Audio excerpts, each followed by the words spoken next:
We've got people joining us.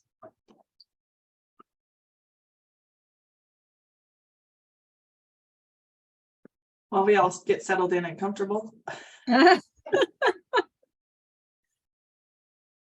He's got to root around in the make his bed. Right. Then she's gonna sit on my sweater. So hi, Cassie. Sorry, I know one of those attendees. Yay. Hi, everyone. Thank you for joining us this morning. This is joining us today is Tanya Lucan with Tanya Lucan CPA PC, who is presenting on both days for QuickBooks 1 and QuickBooks 2. And Tanya, I will let you go ahead and take over. Thanks.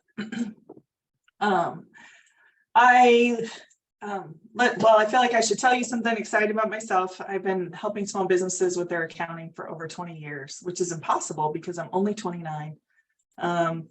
And today we're going to talk about QuickBooks. I'm going to show you some things with QuickBooks Online, both today and tomorrow. And hopefully I just want to show you some tricks to kind of get you started, get you some information. There is a student guide, so they'll get that out to you. And then there will be recordings also. But I'm going to show you some things, hopefully that will work. I don't have a preference. If you have questions, you're welcome to put your questions in the Q&A or in the chat. If we can kind of keep things if we can agree on one, that would be better. But so if I have a preference, let's aim for the Q&A. And then I think that's it. Does anyone have anything they want to ask me so far? Sweet. Okay. All right. So we're going to talk about, let me get two things. I got to get situated here. I have multiple monitors and the world's cutest office mate. I don't know if you can see her over my shoulder. So I'm going to share on a screen to my right while I look at you on this camera on my left. So if I'm looking over here for some reason, don't take it personally. Okay. All right, so we're going to talk about QuickBooks Online training. There's a little bit of a disclaimer. So the purpose is just to make sure it's just enhance your knowledge and make sure that this isn't exactly professional advice designed for you. The 2-day session that we're going to cover these things. So it's going to be an introductory session, introduction to QuickBooks Online. We're going to talk about how it's priced, how you use it, how you set it up. Then we're going to navigate it. And we're going to talk about the chart of accounts. And when we get to the chart of accounts section, this is going to be the first time that I'm going to go all accounting on you. So try to stay with me there. And then we're going to talk vendors and expenses today. And then I think tomorrow we'll cut at customers and sales and start there in the morning. And then we'll do bank and credit card accounts. There's some extras and some fun reporting things. I'm going to mention sales tax. I'm going to tell you right now, I do not love sales tax at QuickBooks. Let me rephrase. I don't love sales tax in QuickBooks Online. Then we're going to talk about time tracking and payroll because QuickBooks does all of those as well. So yes, I have the world's cutest intern. You're going to hear all kinds of things about her. So her name is Barbara Gordon, by the way, but you'll see because when we have to set up a vendor, guess who I set up? Barbara Gordon. All right. Okay, a quick introduction to QuickBooks. So there's a lot of words on this slide, so we're just going to kind of read through it. There's some technical benefits. So the first one is that it's cloud-based. I personally always wonder where the cloud is, but one of these days we'll find it, right? And next to the pot of gold in the rainbow. There is a mobile app for QuickBooks Online. If there's time tomorrow, I'll join from my phone and I'll show you some things you can do on the mobile app. It's accessible across multiple operating systems and devices, meaning that it doesn't matter if you're a PC user or a Mac user or anything like that. It's just, if you have the internet, you can get online. It's real-time multi-user access from anywhere as well. So I made mention that I know a woman that's here today. And so if she has a question, I can log in to the version of QuickBooks that I can log in here where I'm at and see what she's doing in Ohio. It's hosted, updated, and secured by Intuit. There's Intuit has had security breaches in the past, but it's few and far between to find companies of this size that haven't. But it's been nothing crazy, you know what I mean? There's an integrated document management system, which I'll show you. You can upload receipts, you can take pictures of receipts, you can email receipts, all kinds of things. And then there is an ecosystem of apps. And what that means is that you can use other third-party software or apps to connect to QuickBooks Online to automate workflow. So for example, we do a lot of business with bars and restaurants, and there is Toast is a point of sale. And I'm sure you've seen it when you're at a restaurant, they have that little handheld device, and it says Toast across the back, so you'll know it's them. But that's where you put your credit card, but they do it all like on a device at your table. They take your orders and everything. You can use Toast, and then they have an inventory management system that Toast bought called Extra Chef. And when food is delivered to my clients' restaurants, their managers can take a picture of the food receipt or the bill from the food purveyor, and Extra Chef will read what they bought. Like, you bought 16 pounds of cheese and 4 pounds of flour and 12 pounds of chicken, like whatever it is. It can read all of the line items on the food purveyor invoice. And then what happens is Extra Chef will do a predictive inventory, and it will say, you bought, they're a pizza place. It'll say you bought 10 pounds of pepperoni pizza or pepperoni last month. And according to Toast, you sold 8 pounds worth of pizza in your recipe, so you should have 2 pounds on hand. And it does all of that workflow. And then the best part is all the sales and all the purchases from the food purveyors end up in my QuickBooks. And all we have to do is manage the weird outliers where someone smudged a receipt and we can't read it. So that ecosystem of apps that is available with QuickBooks Online is amazing. If you're doing repetitive tasks in your QuickBooks, it's time to automate it. Okay. The things on the right, I'm kind of going to skip because nobody really talks about those kind of things. I do like that there's no networks and you don't have to buy a server and hook everybody up to the server. Like, that's nice because it's all just done through the cloud. Okay, then this is the bad side. So, because of course you have to pay for it. So there's a simple start version of QuickBooks that's $30 a month, an essential version that's $55, Plus is $85, and advanced is $200 a month. We're going to talk about each one and the differences between them. So this simple start lets you do all of these things. So it does essentially, it can work. I don't love simple start because the reason I don't love it is it doesn't have a balance sheet. And if you don't have a balance sheet, I feel like you have incomplete financial data. And me personally, I'm what they call a balance sheet accountant. So anytime I look at a client's books or a new company's books or someone new to me, I look at the balance sheet first because that's where everything like hides or gets dumped or something like that. So I usually start with the balance sheet, and Simple Start doesn't have one. But if you're, if you have a serious side hustle, Simple Start might be perfect for you.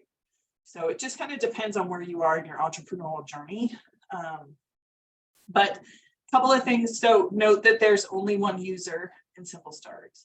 So you can only have one user. You can have 2 accountant users, and there's 20 reports. So you don't even have all the reports that I was talking about. Yep. And so Jessica just said if there are nonprofits, you can buy QuickBooks you can buy a QuickBooks Online subscription through TechSoup for $75 a year. And I agree with you. I think they did just change their price. But even if it's $95 a year, it's amazing. That version of QuickBooks that you get with TechSoup is Plus. So it's not this Essentials, it's the 3rd level one. TechSoup only works if you're a 501c3. I have a couple of clients that are C6s, which are like professional organizations, and a couple that are like political organizations. So they are 501c, they're a C4, so they don't qualify for TechSoup. So it's only if you're a charity. Okay, so essentials, you'll notice here, you can have 3 users and there's 40 reports. The one thing I like too is you can track billable hours by customer.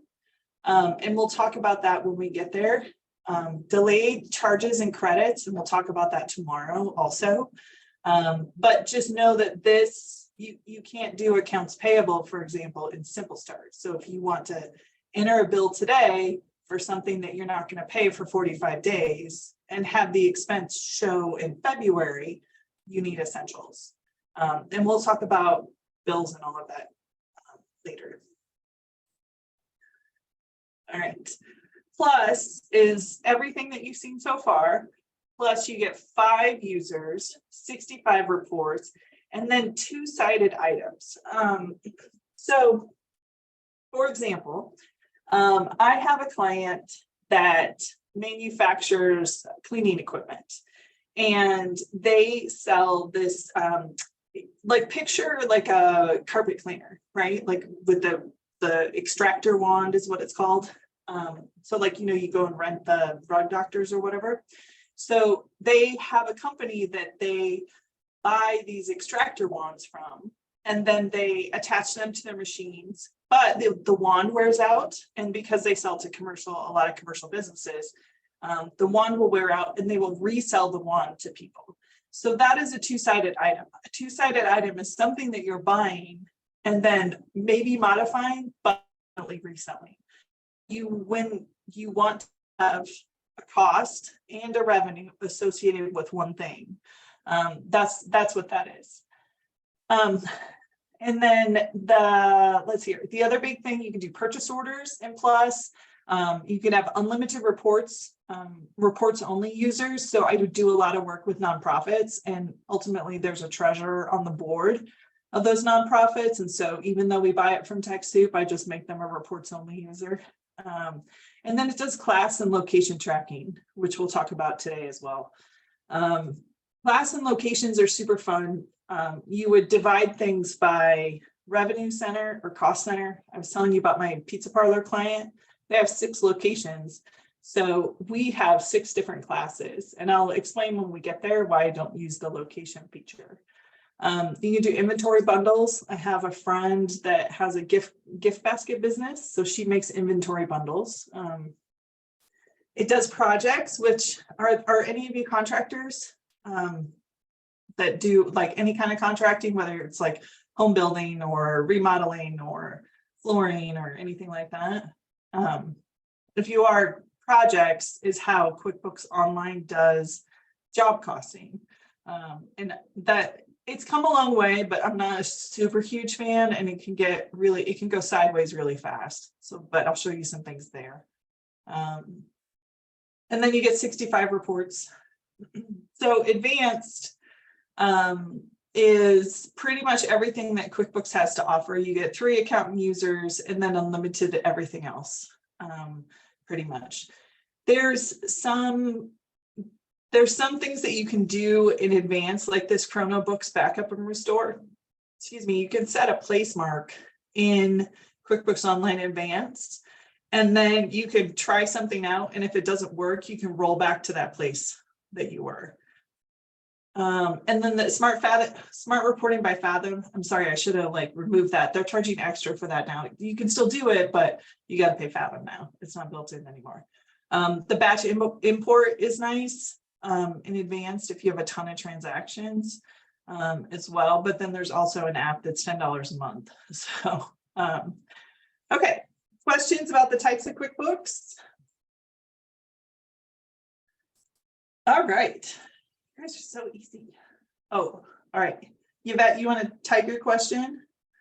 How do you know what version you have?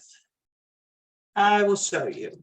Okay, so I can never remember how to get to the QuickBooks. There's a test company. There's a sample company, and so it's on our website. It's also, and it'll be in your slide deck in a minute here, but I will show you.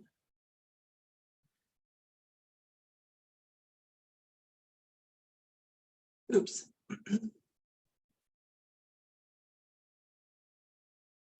I don't, okay, so there's The simple version for a yearly subscription, yes, all of QuickBooks is, I think they don't offer a discount if you pay annually. They might offer a small discount, but whatever it is, it's not enough in my opinion. So most of the time you will pay monthly. There is you get the first 3 months 50% off with QuickBooks. And then the Google Sheet integration, I'll show you that here real quick too. Okay, so when you're in QuickBooks, and we'll cover a ton of this later, but in your account and settings option, it'll tell you what version you have. So this one is kind of, this is the sample company, so it's kind of weird, but there would be a billing button right here, and your billing would show you which version you have. So I have a screenshot of it in a minute. I like that there's someone else named Tanya here. So Tanya, you'll see it in a couple minutes. And then the Google Sheet integration it lives here. So when you're in the reports section and you run a report, there's an option to export it to Google Sheets. So when you can export it here to Google Sheets. So that's the integration that they are talking about. Okay, anything else we want to talk about real quick? Awesome. Okay. All right. So how you get around, these are the test drive links. So there's 2 different versions. There's this test drive, and then there's a test drive advanced. And so I don't know if you noticed, but when I went to the link, I went to the advanced just because I want to make sure to show you all of the features that are available in QuickBooks. But most of the things we're going to talk about today are in all versions up to advanced. I'll try to make a note and point out things that are different. Sorry, I love coffee. It's like motivation to get out of bed. Okay, so when you go to QuickBooks, you just enter your username and password. Your username is usually your email address. And you can set up multi-factor authentication and things like that to you can have it text to you or have like I have a Google Authenticator app that I use to link to my QuickBooks. There's a setup wizard. So when you, usually with an Intuit product, I don't know if you've used QuickBooks or QuickBooks Online or TurboTax or any of those, there's always a little kind of interface wizard where Intuit tries to like help you narrow down what you need to do and what features you would want and where you need to go from here.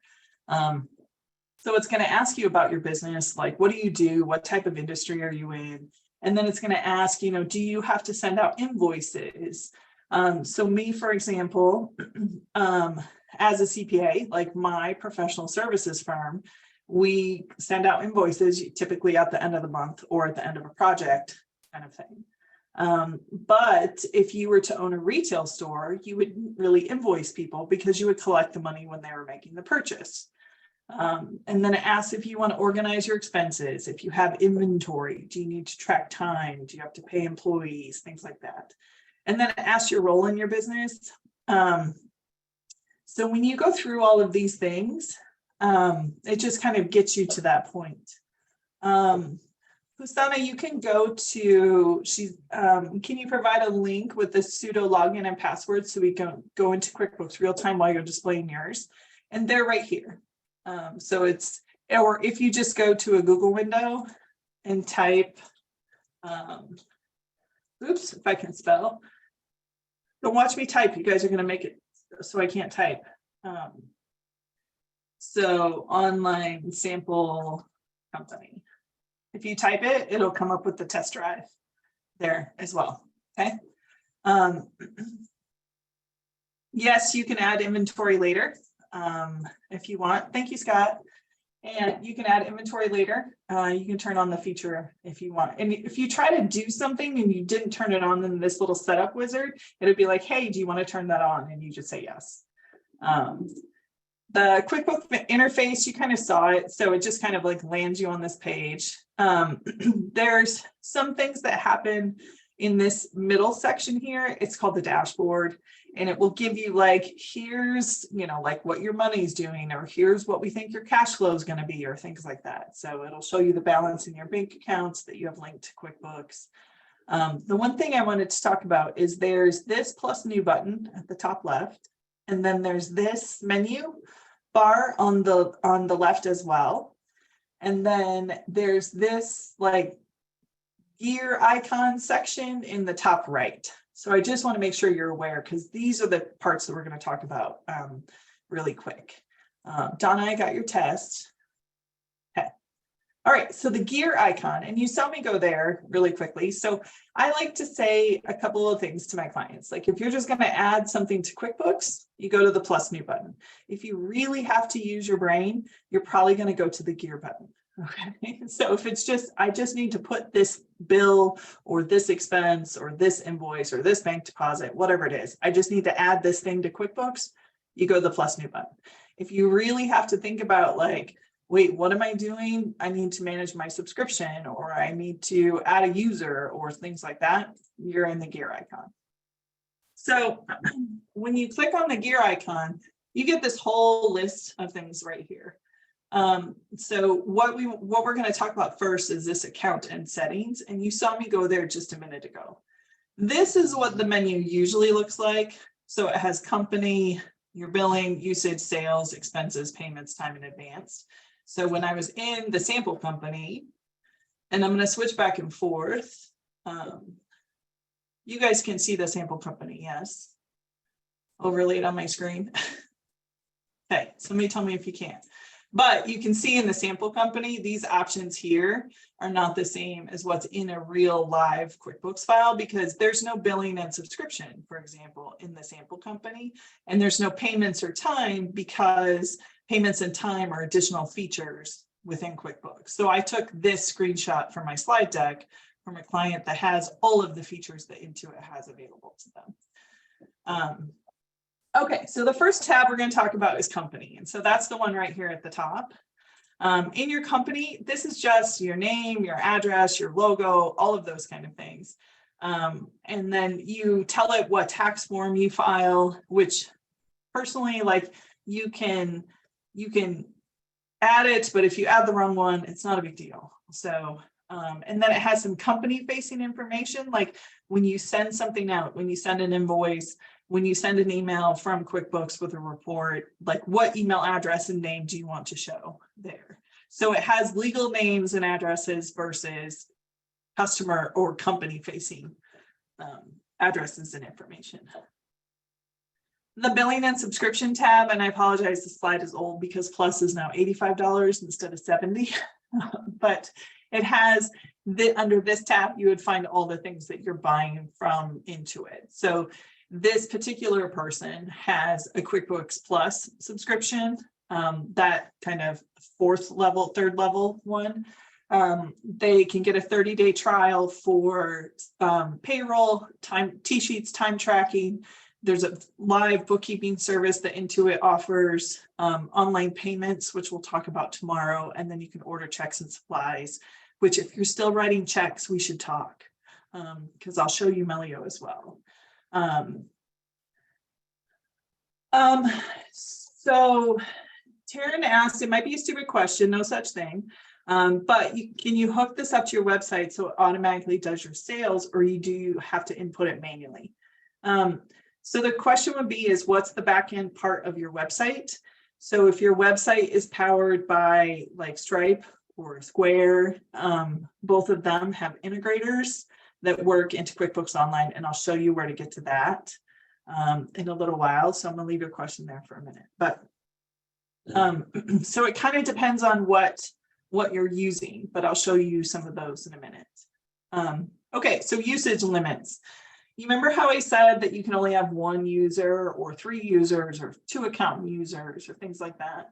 So this is where you would find out how many users you have of everything, or if you're bumping a usage limit, because sometimes there's list limits. And a list in QuickBooks is you'll have a list of customers, a list of vendors, your chart of accounts, you'll have your classes, your locations, all of those things together builds your list limits. And so you can only have like 4,000 inventory items or something. So just keep that in mind. Usually it isn't a problem for people. I've had it in like the 22 years I've been doing this, I have it. It's a problem for 2 of my customers, and that's because they never archive their old data because they might need it for something, you know. So okay, the sales tab, this one, there's some pretty important things on here. So there's a sales form content part, and I know it's a bit of an eye chart, but it's going to ask you some things like, do you collect shipping? Do you need a custom field? Do you have a service date you want to include? Do you apply discounts? Do you collect deposits? Do you have tips? Do you have SKU numbers for your products that you sell? Do you have price, quantity, and rules? So for example, if you are a retailer, I had a client that was a record label, and they had one price for CDs if you were a retail customer, and they had one price if you were a wholesale customer, and one price if you were a distributor. So you can set those price level rules as well. You can add late fees, you can do progress billing, there's always messages that you can send to your customers. You can do automatic invoice reminders, you can email your invoices, and you can have it kind of create statements as well. Okay, so if you have QuickBooks for self-employed but own a small business, what are the perks of upgrading to QuickBooks Plus? At what point do you recommend the upgrade? I would say when you have balance sheet type accounts that aren't necessarily being tracked well in your Plus. So if you have a significant amount of inventory, if you have a significant amount of accounts receivable, if you have if you need to track accounts payable, for example, if you have like loans for any reason, like if you were to, let's say you were to buy a building with a SBA 7A loan, you would want to track that on your balance sheet. Cassie's asking if you can delete products and services. Products and services are the things that you sell, and you can't delete them. You can just make them inactive, or you can merge them with other things. All right. Okay. All right. Expenses. Do you see this second one here that says track expenses and items by customer? That is probably my most favorite feature in QuickBooks Online. So you can do it in QuickBooks Desktop as well. And then you can make expenses and items billable. So this track expenses and items by customer, I have a friend that does, she'll like stage your home. And so you can sell it. And so she'll buy some things for people when she's staging their home. And she's like, she had needed a way to track that. And I was like, oh, just turn this thing on. And she's like, man, this is a game changer for me. I love that. I love this button. And then if you want to use purchase orders, if there's any messages that you want to send, and show items, the show item table and expense and purchase forms. So this just, if you have a need to do those things, then you would just turn them on in that setting. On the payments section, so QuickBooks Payments, Intuit they do credit card processing as well. You can use QuickBooks Payments, you can sign up for an account, it's the same as the merchant's account. And when you're in there and you're looking at when you go to sign up with them, if you sign up with them, just know that like that integration that QuickBooks has between the payments and your QuickBooks file, like if someone pays you with your QuickBooks Payments account, it will automatically post against their invoice in your QuickBooks file. But know that I guess that automated workflow part comes at a cost. So oftentimes you can find merchant services for a better price outside of QuickBooks. So just keep that in mind. If you love that feature and it's worth it to have it automated, then absolutely you should do it. And then the advanced setting, there's 2 screenshots here, so the top and the bottom. So it's going to give you, like if you have a fiscal year, If you want to change the tax form you have, if you want to turn on account numbers in your chart of accounts, if you want to track classes or locations, which we'll talk about. In the bottom portion, there's some automation here. Some of these, like when it says it's automation, it's not really automated, how we think about it now.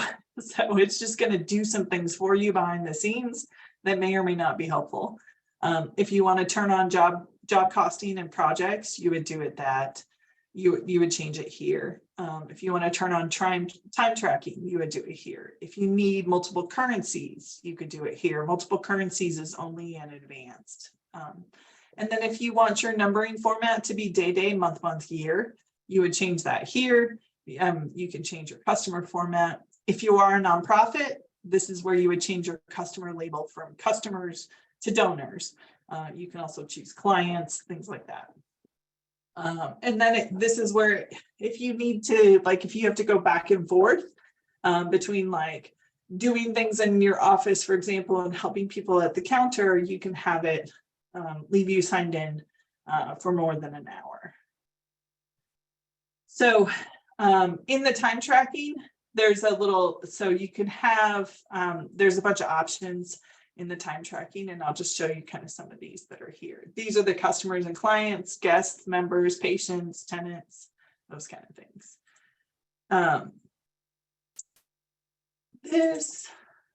Sorry, like my slides got out of order.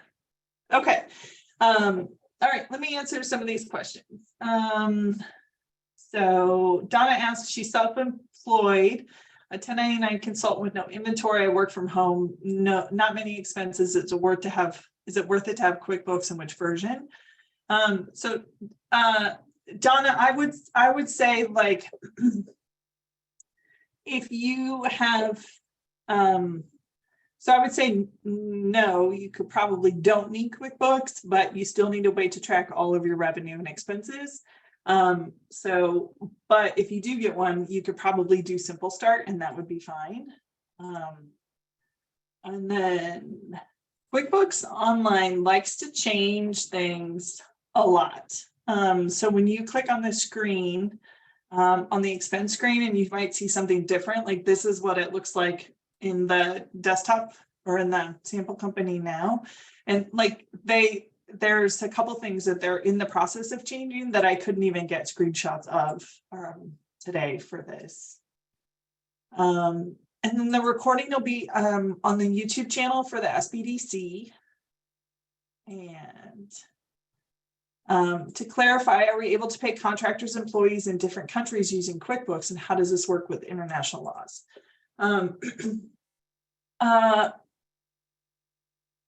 Megan, I'm going to leave your question there for a minute, and then I'll either answer it or I'll answer it at the end because it's kind of a long answer and I don't want to sidetrack everybody.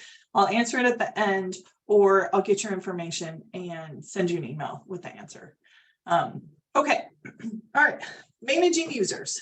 So this is where you would go to manage users. So in the sample company, and remember, because we're not just, yes, we're adding a user, but we really got to use our brain and figure out what kind of user we want. So under the manage users, it comes up here. So, and there's users, QuickBooks Advanced has roles, and then there's accountant users. Okay. So when you're adding users, they would be here. Unfortunately, yeah. So now it's, anyways, what it's supposed to look like this. So what happens is when you get in there, it asks you what kind of user you want. Do you want them to be a standard user, a company administrator, a reports only user, or a time tracking user? And a time tracking user is just a person that has to clock in and clock out. Okay. Reports only, those are people that need information out of QuickBooks, but don't necessarily need to see any of the data or enter any data. And then a standard user, you can give them permissions to accounts receivable things or customer parts, and you can give them permission to accounts payable parts or some and all parts. So there's some flexibility there when you do standard users. Company admins get access to everything. Okay. All right. Okay, Alana's asking, she has QuickBooks Online. What's the difference between online and desktop? And is one easier to use? And I'm finding QuickBooks Online very confusing. Well, in that case, I'm glad you're here today. I personally love QuickBooks Online way more than desktop. The reason I love it is because of all the things that you can automate in it. And Alana, I'm going to tell you a secret about QuickBooks Online. Don't tell anyone else. But let's say that you're like, hey, I remember that Tanya told me that I could add a new user in QuickBooks, but I don't remember how to do this.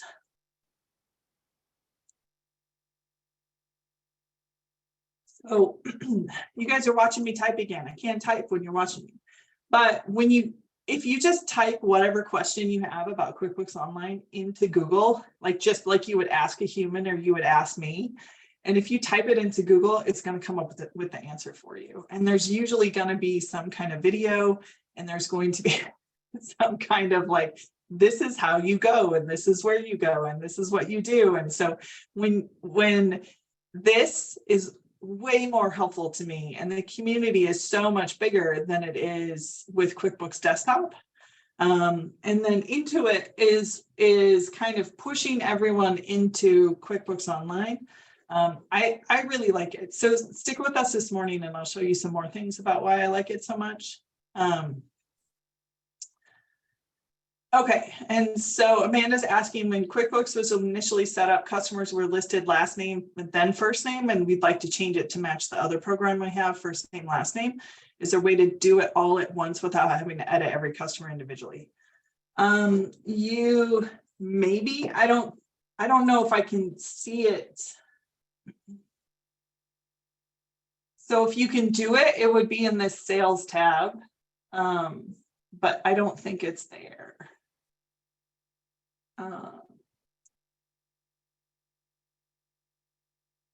Okay, so Amanda, I'm going to put a note in the chat for you.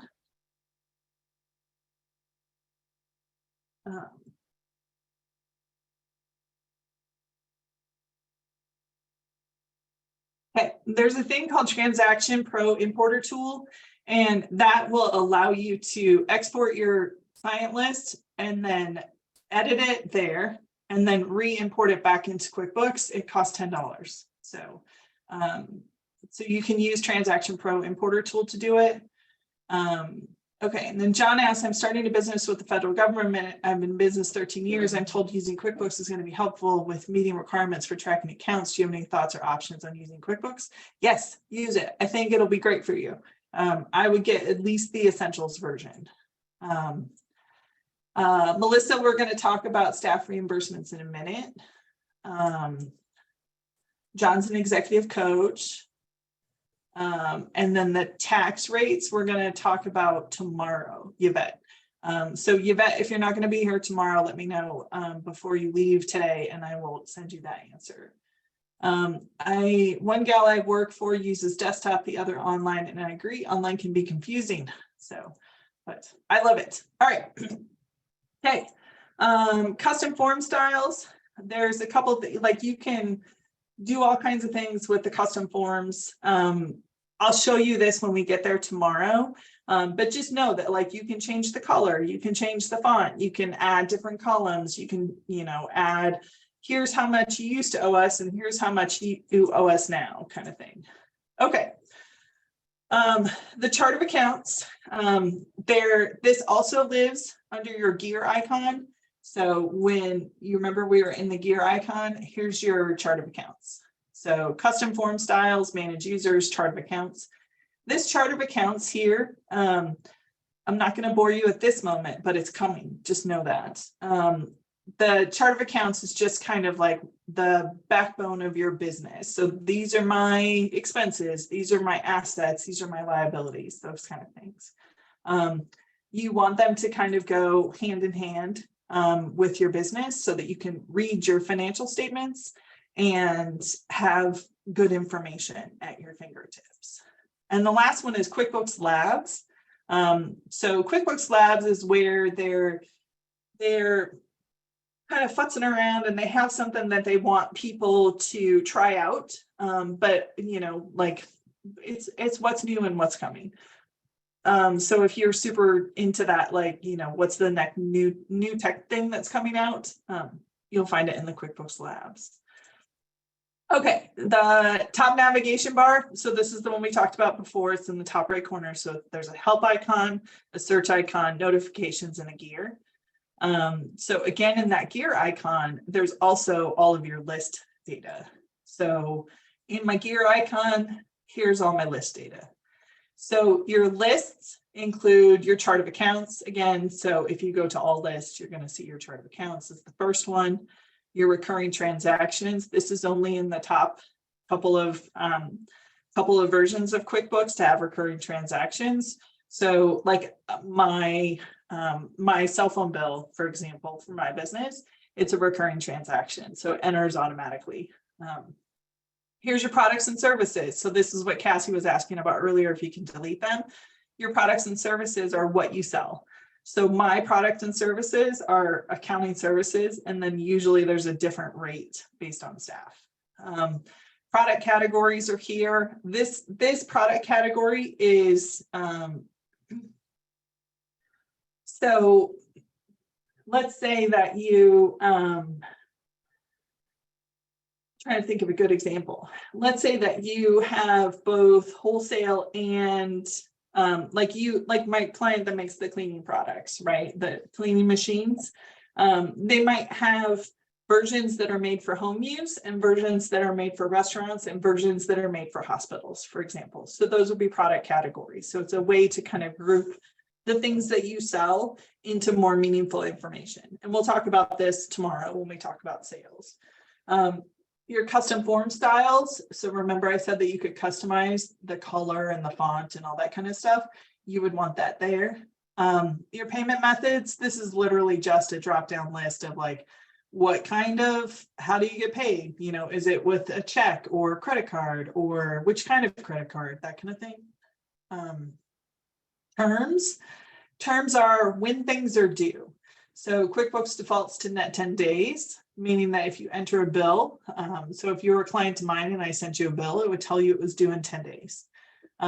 So the terms are where you would set a discount as well. So some people, it's 210 net 30, meaning that you get a 2% discount if you pay within 10 days, but it's due in 30 days. Your attachments, we're going to talk about this one in like perpetuity because I like this one. You can attach documents that go with those transactions, with those customers or with those vendors or with those products, like all over QuickBooks. So I love the attachment part.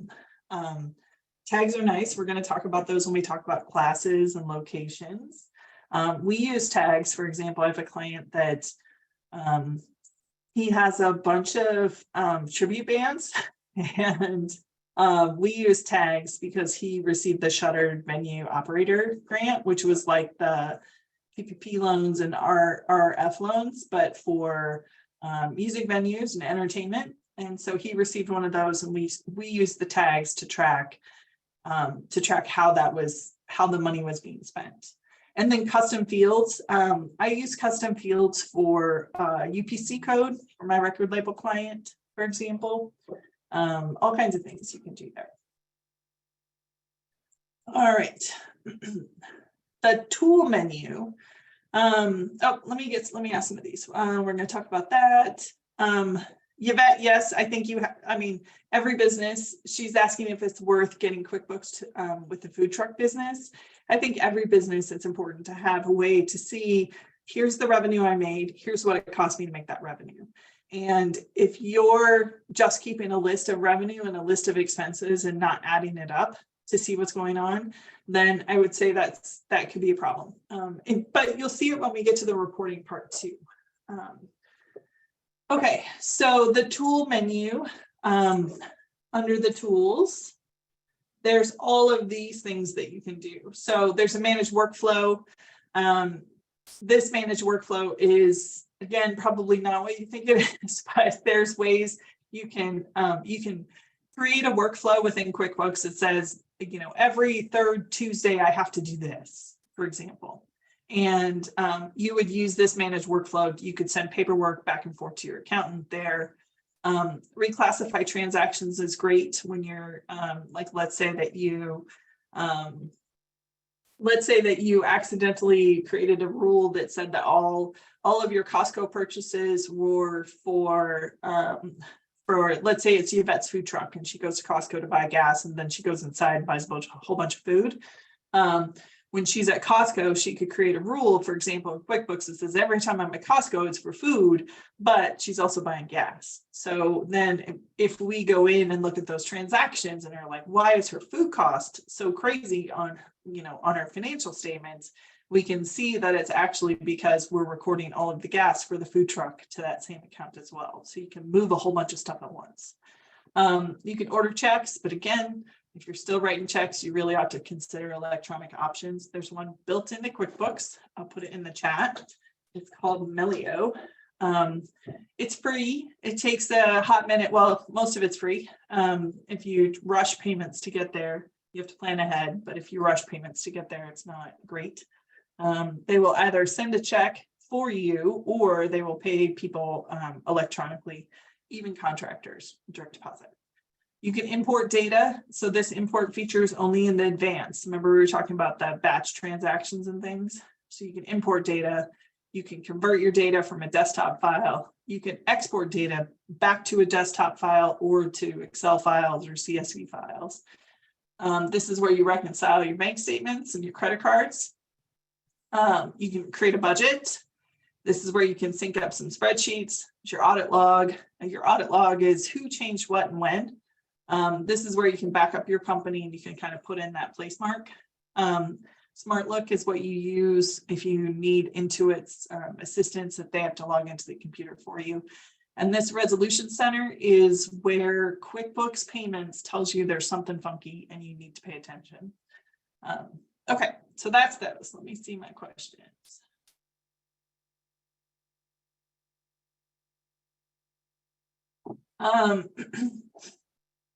Someone asked if they're doing business on Etsy and do they need to send invoices to customers who use credit cards to order a product online? We're going to talk about that tomorrow, but the short answer is if you're recording the sale and you have the money, you do it as a sales receipt and not as an invoice. And then Tanya, you can pick either one of the two, the test modes. I'm in the advanced version.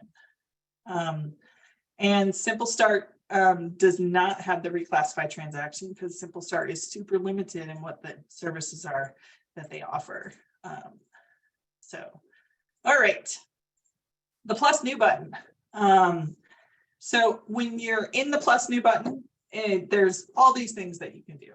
You can make invoices, receive payments, create estimates, credit memos. We're going to talk about most of these in detail. But I wanted to show you a couple of things. So your transfer is here over on the right-hand side under other. So if you're transferring money from your checking account to your savings account, for example, you're going to use that. Journal entry is here. So if you know accounting debits and credits and you want to do journal entries, by all means, they're right there. Your statements, if you want to create a statement for your customer, which why your statements are over here, but your customer list is over here, I don't know. If you need to adjust the quantity on hand of your inventory, or if you want to make a payment on your credit card. Some of these I'm not a huge fan of, but mostly they're okay. So your payroll parts here, we're going to talk all about the vendors and all about the customer list. So I'm going to skip that for now because we're going to go over all of these things on the vendor list today and the customer list tomorrow. Okay, the search option. So in QuickBooks, there's a search option at the top. And when you click on it once, it kind of comes up with a list of recent transactions and then some search tips. And then there's an advanced search link way down here at the bottom. So hopefully you can see that. So when you're in the advanced search, oh, they changed it. I hate this. Sorry, I'm going to change it back. Okay, so if you search, you can search by like, oh, wait, it's a bill or it's a credit, or I'm looking for a vendor credit or a sales receipt. But I like all transactions. The one that's above it is all transaction lines. So for example, if you went to Costco, for example, and you had a food truck like Yvette did, then, and you bought like 10 pounds of chicken but you also needed a whole bunch of Sharpies, you could divide that receipt into this much was food cost and this much was office supplies. So in that instance, the food cost would be a transaction line and the office supplies would also be a transaction line as opposed to all transactions. So that's the difference between a transaction line and all transactions. I like to search all transactions and then here, amount, line, or total, because then it will search this much was the cost of my Sharpies, this much was the cost of my chicken, or this was the whole amount that I spent altogether. So when you put in a dollar amount and then you search, it comes up with a whole list of stuff. So for example, like it'll have this line here, this estimate, you can see that it's $1,005, but there's something on that estimate that is $250. Sorry. Okay, apparently, like, I have to tell you, sometimes the test drive companies do really weird things. So here, do you see how this line is $250? So it's going to find that line or entire transaction. So that's the difference there. But when you're in the search feature, it has all recent transaction right here at the top.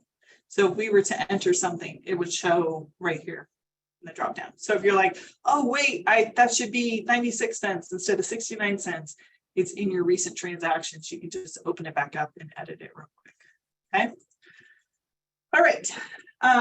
Your left navigation bar, this bar down the side, it's divided into multiple things. QuickBooks is messing around with this at the moment. So some of my clients have been upgraded to a different version that I like not as much. Just because I'm an accountant and we don't like change. So here, if you go to the banking menu, for example, it's banking, app transactions, rules, tags, and receipts. With some of my clients that have been upgraded to this thing, what happens is when you click on banking, the whole black bar, the gray bar that's there, smushes to the side, and then there's a new bar that has these 5 things in it. So we'll just kind of talk about this. So this is the navigation bar. I call it the menu bar, but you can see there's a ton of things on here. If you add employees for payroll, if you wanted to run reports, if you needed to figure out your sales tax. So this is where you would set up sales tax, your expenses. Here's my vendors. Here's my bills that I owe. These expense claims. Melissa, you asked about that. This is where your employees would submit for reimbursements here. You can do customers and leads in advanced versions of QuickBooks in the expensive one. And then in sales, here's all of my customers. Here's my products and services. All right, so on the expense center, it's divided into 3 parts now. So if I go to expenses, there's expenses at the top. Expense claims is the next one. And bills, if you tracked bills. So if you didn't say that you wanted to track bills, this option wouldn't be here for you. And then your vendors. So here's all my vendor lists. Okay. Your sales center is, sorry, I got lost on my computer for a minute there. All right, so your sales center, it has an overview of all your sales. We're going to cover all of this in detail as well, but just kind of how you get to things. So your sales center is here. There's an overview. It shows you all your sales, which would include your invoices and payments. These are just your invoices. You can filter them here. Here's your customers, who all your customers are, and here's all the products and services that you sell. Do you see how this one says design and this says fountains? These are those product categories that we were talking about before. So here's some landscaping, and then these are the landscaping categories. We're going to talk about products and services tomorrow also. And remember too, when you're in QuickBooks, those lists are all here too. Here's products and services list. So there's like 15 ways to get to the same thing in QuickBooks. All right, chart of accounts. So we're gonna go do some demo. Let me answer these questions. So John, yes, you can connect your QuickBooks, your bookkeeper to QuickBooks. So your bookkeeper, you would go into manage users, and then you would add them in as an account user here. Okay.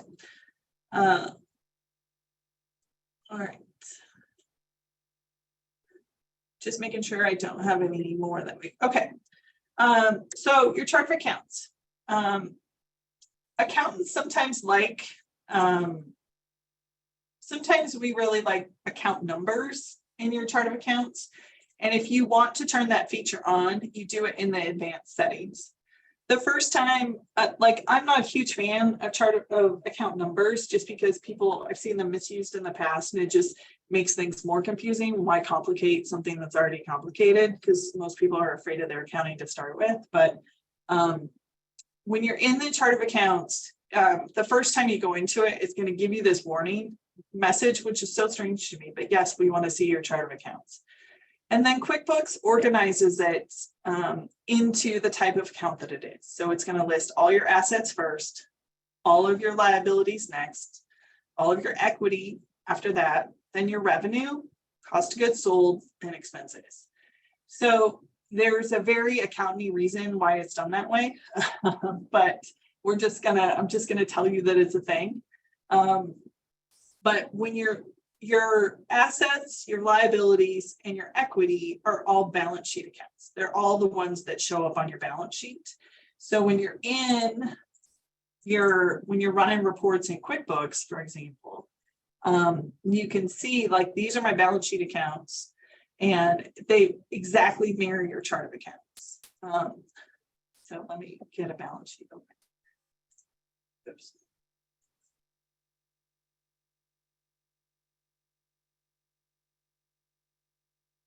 And I don't know if you saw what I did, but I hovered over the reports, and then I right-clicked on it and said open link in new tab. And then so I can have my chart of accounts open on this tab, my balance sheet open on this tab, and then I'm going to run a profit and loss report on this tab. So you can do that within your QuickBooks all the time. Sometimes I'll do open a new window, and because I have two monitors, I'll put something over here on this. There you go. You can see my hand. I'll put something on this screen and something else on this screen. So you can do all kinds of things with QuickBooks like that too. So you just right click on whatever it is, open link in new tab, open link in new window.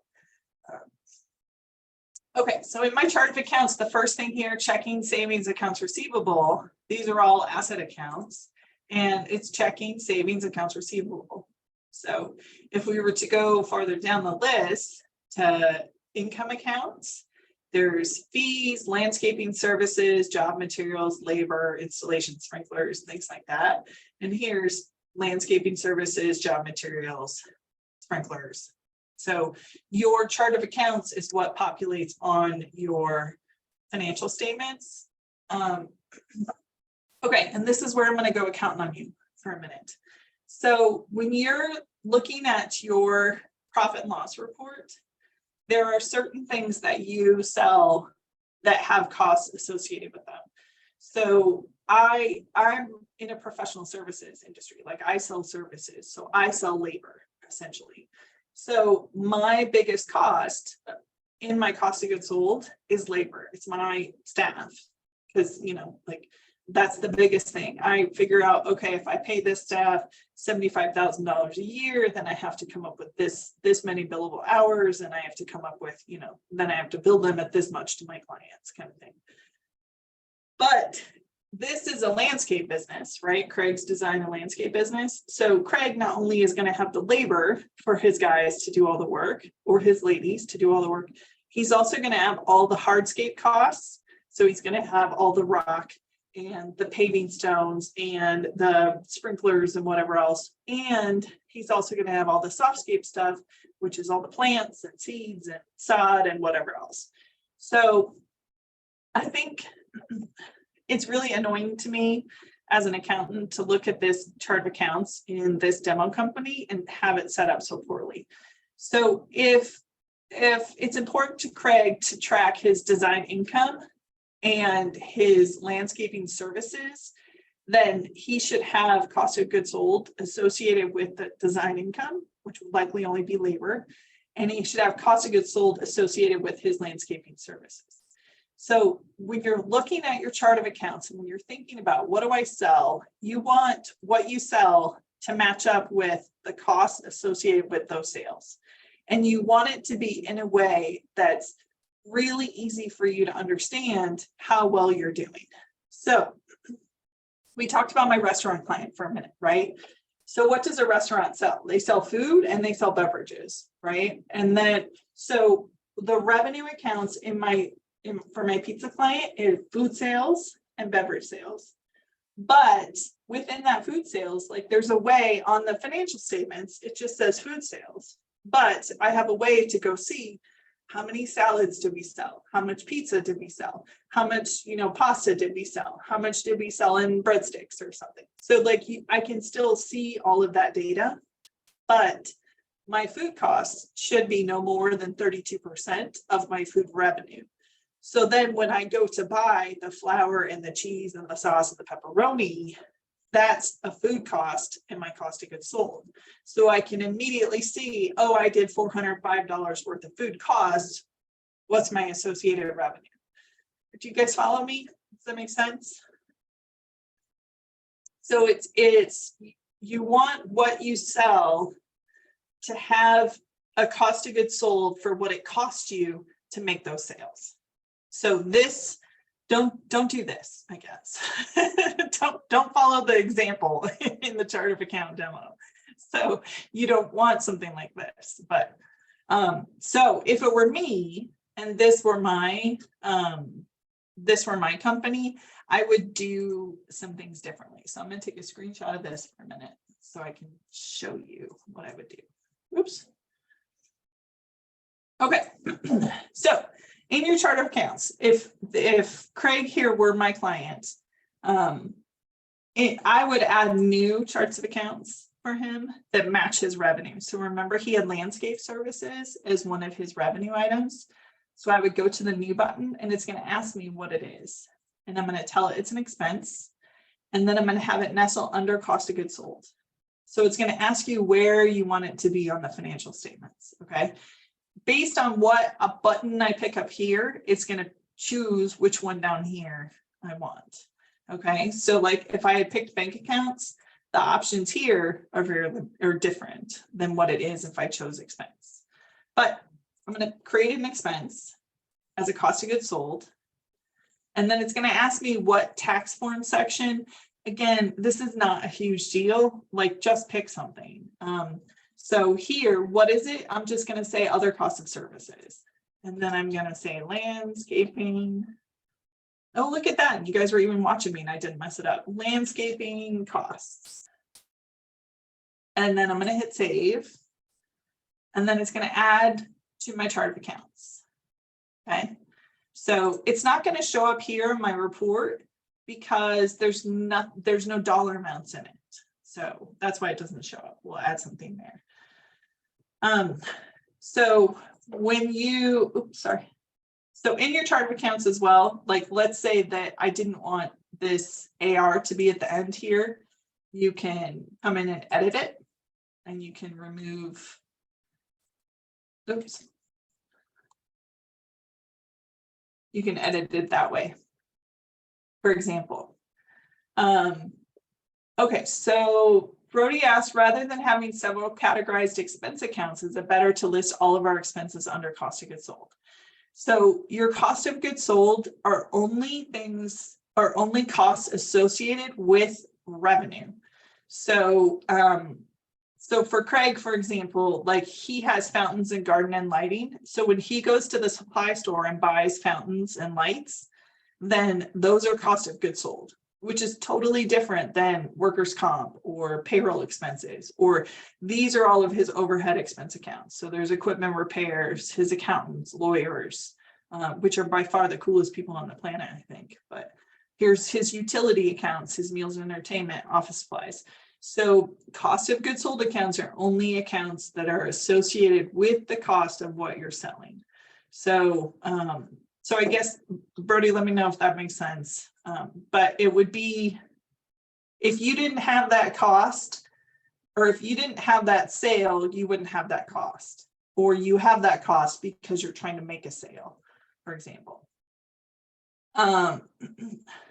So Brenna asked, so I would put candle sales and then types of candles sold. So Brenna, if you're selling candles, I imagine that your revenue would be candles. Or sales or something like that, product sales, however you want to call it. And then your expenses, you could have a cost of goods sold expense. That would be, for example, you could track your container costs for jars or tins or something separate from your wax, separate from your wicks, kind of thing.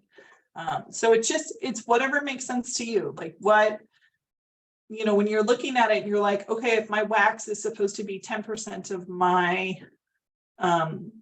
is not supposed to be more than 10% cost, then you would want to track your wax costs separately from your other cost of goods sold. Simple Start does not have a balance sheet. Yes, that is correct. Okay, perfect. Online, so someone's asking if online subscription plans go under cost of goods sold. It depends.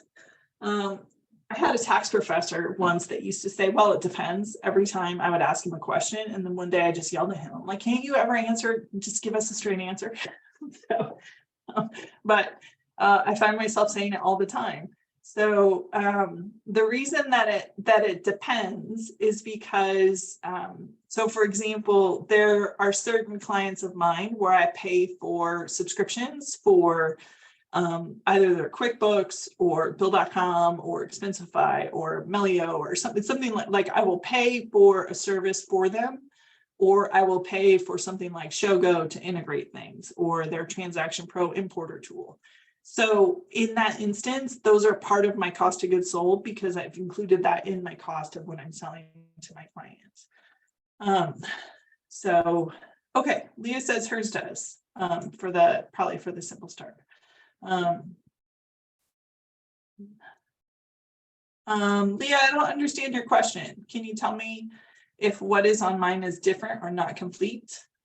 So will you ask that again differently? Tour sales directly from our tour location, tour sales from a partner tour company would be two types of income. Yes, I would say you could definitely track it that way. If it's the same tours though, I would say you would be better off tracking it as these are customers that come directly. These are like retail customers versus like a partner affiliate customer. Because you could definitely, if they're different tours, if they're the same tours, I would track it in the customer section, which we'll talk about tomorrow. So Delphina, remind me tomorrow to answer that. Okay. All right, so back to your chart of accounts. When you're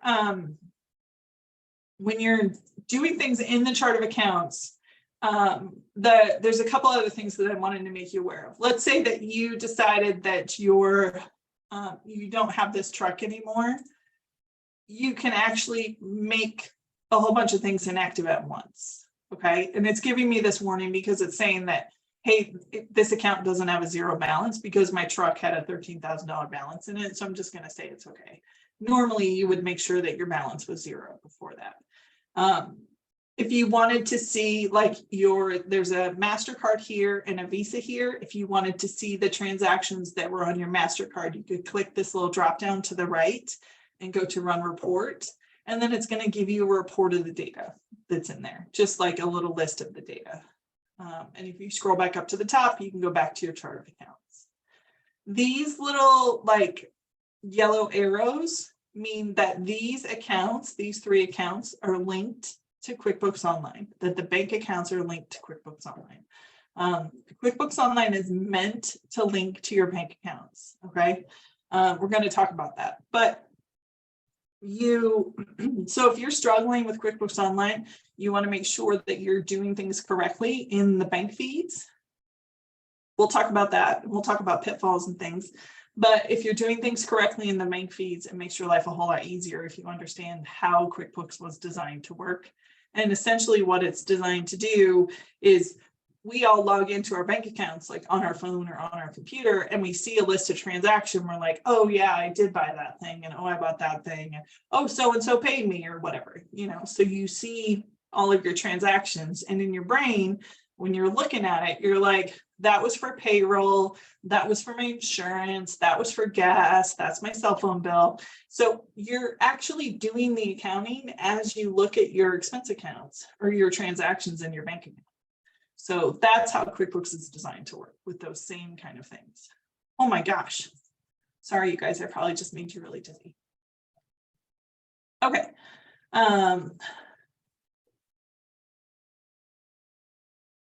Oh, I see what you're saying. Okay, so Leah was saying her Simple Start has a balance sheet. And she's wondering if she's able to trust it because she's been using QuickBooks Online since March. So maybe they allowed the feature back then.